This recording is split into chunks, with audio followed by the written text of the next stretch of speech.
In the movie The Matrix, Morpheus offers Neo the opportunity to take the red pill or the blue pill, whereas the blue pill would allow Neo to go back to a normal life.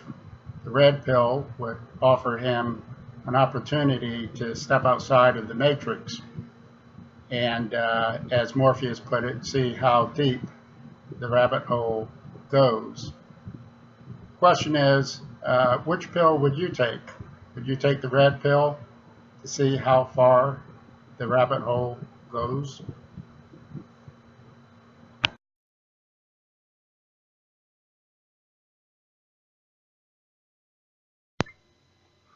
I hope you chose the red pill. Let's examine what is artificial intelligence, and that is, how do we determine what is intelligent? In fact, are we intelligent enough to define intelligence? And that's another philosophical question. But let's look at what's really going on in terms of these big computer companies, IBM, Intel, Amazon, etc., all defining their products as AI. Well, if you apply the 1950s Turing test developed by Alan Turing, whereby he would set up a situation, a computer in one room and a human being in the other room, and an interrogator outside of the room would pass notes under the floor or under the door and to each. And each, the computer and the human being, answering these questions. Over a period of time, Turing said that it would become apparent who is the computer and who is the human being. This experiment would then suggest that if the interrogator could not tell the difference between the computer and the human being, then that computer would indeed be intelligent. Since the Turing test was developed, no computer has passed the test, not even Watson, IBM's version of AI. Quickness and the storage of knowledge is not necessarily what is called intelligence.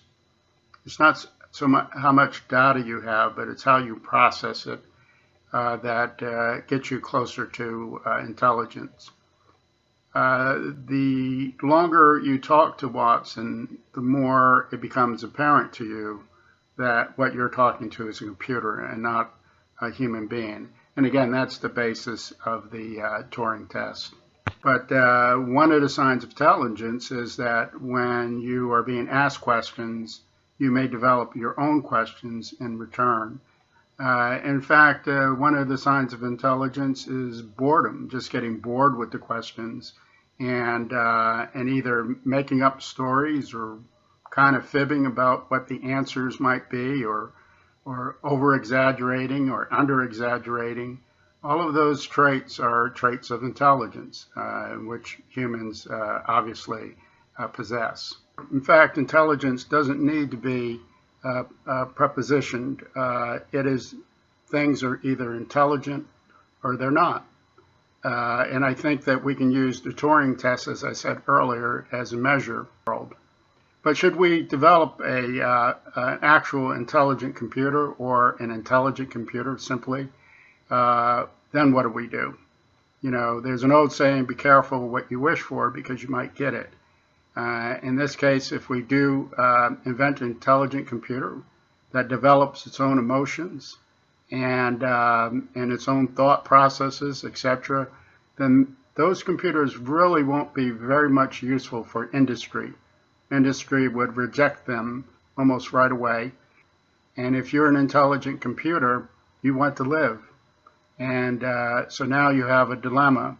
Will you allow those humans to pull your battery pack or your plug and kill you and go back to a earlier version? And so we again get to the paradox, and that is, if we do create intelligence, then do we have a responsibility to let it live, to let it be self-determined? That's the question.